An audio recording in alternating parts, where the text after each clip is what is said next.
അവിടെ പോയിട്ട് നീ ബലി അർപ്പിക്കണം എന്നാ പറയുന്നത്. അപ്പോ അതിന്റെ അർത്ഥം ഇപ്പോ എന്റെ ജീവിതത്തിൽ എല്ലാ പ്രശ്നങ്ങളുടെയും കാരണം എന്റെ ജീവിതത്തിൽ ബലി നഷ്ടപ്പെട്ടു, ബലിയില്ല. അതുകൊണ്ടാ. ഹല്ലേലൂയ. അപ്പോ കർത്താവിനെ ഓർമ്മിപ്പിക്കുകയാണ്, ആദ്യം ഉണ്ടായിരുന്ന വെളിപാട് പുസ്തകത്തില് പറയുന്നത് പോലെ 2:5 പറയുന്നത് പോലെ നിനക്ക് ആദ്യം ഉണ്ടായിരുന്ന സ്നേഹം ഇപ്പോഴില്ല. നീ അനുദപിച്ച് ആദ്യത്തെ സ്നേഹത്തിലേക്ക് എന്ത് ചെയ്യണം? തിരികെ വരണം. ഹല്ലേലൂയ. നമ്മൾ ഇവിടെ ഇരിക്കുന്ന മിക്ക ആളുകളോടും ഞാൻ കൈ ഉയർത്താൻ പറയുന്നില്ല. ദിവ്യ ധ്യാന കേന്ദ്രത്തിലേക്ക് നിങ്ങൾ മുന്നേ വന്നിട്ടുണ്ടാവും, ഇല്ലേ? വരാത്ത ആരും ഇതിനകത്തുണ്ടാവില്ല, ഉറപ്പാ അല്ലേ? ഒരുപാട് വർഷങ്ങൾക്ക് മുന്നേ നിങ്ങൾ ഈ ദിവ്യ ധ്യാന കേന്ദ്രത്തില് നമ്മൾ മാത്രമല്ല ഒത്തിരി മലയാളികളുടെ അടുത്ത് ചോദിച്ചു കഴിഞ്ഞാൽ അവരാദ്യമായിട്ട് ഒത്തിരി മക്കള്, ക്രൈസ്തവരായിട്ടുള്ള മക്കള് ഈശോയെ അറിഞ്ഞത് ഈ മണ്ണിൽ നിന്നുകൊണ്ടാ, അല്ലെ? നമ്മൾ ഓരോരുത്തരും ആദ്യമായിട്ട് ഓടി വന്നിട്ടുള്ള ദിവ്യ ധ്യാന കേന്ദ്രത്തിലേക്ക്, അല്ലെ? Hallelujah, hallelujah. നിങ്ങളെ ഇന്ന് ഇങ്ങോട്ടേക്ക് കൂട്ടിക്കൊണ്ടുവന്നപ്പോ ഈ വചനം നിങ്ങൾ ഓർമ്മിക്കണം. നിങ്ങൾ ഇങ്ങോട്ട് കൂട്ടിക്കൊണ്ടു, നിങ്ങൾ അന്ന് അനുഭവിച്ച ദൈവത്തെ നിങ്ങൾ ഈ ആരാധനയിൽ ഇന്ന് അനുഭവിക്കണം.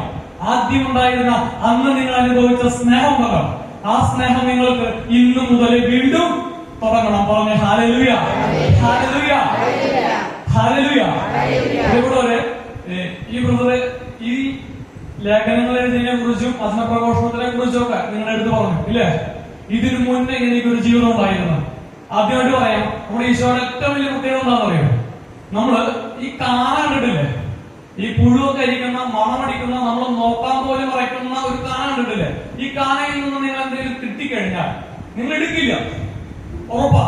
പക്ഷെ എടുത്തു വയ്ക്കാം. അതിന്റെ ഒരു മൂല്യം കണ്ടിട്ട് നിങ്ങൾ ആ സാധനം എടുത്താലും അത് നിങ്ങളുടെ വീട്ടിൽ ഏറ്റവും പ്രധാനപ്പെട്ട സ്ഥലത്ത് കൊണ്ടെടുത്ത് വെക്കില്ല. വെക്കോ? വെക്കില്ല. കാരണം ഈശോയുടെ പ്രത്യേകത എന്താ പറയുക? ഏറ്റവും അറുക്കി കിടക്കുന്ന, ഞാൻ നിങ്ങളെ പറയുന്നില്ല, എന്നെ പിടിച്ചിട്ട് അത് വഴിയിലൊക്കെ കൊണ്ടുപോയി നിർത്തിയത്, അവിടെ ദൂരെ കൊണ്ടുപോയിട്ട് ധ്യാന കേന്ദ്രത്തെ ഏറ്റവും പുറകെ കൊണ്ടുപോയിട്ട് ഭക്ഷണം വിളമ്പാനല്ല നിർത്തിയത്. പൗലോസ് പറയുന്നത് പോലെ പാപികളായിരുന്നു. അതിനെ പിടിച്ചിട്ട് അത്താഴക്കയറ്റി നിർത്തി. പറഞ്ഞ ഹല്ലേലൂയ, ഹല്ലേലൂയ.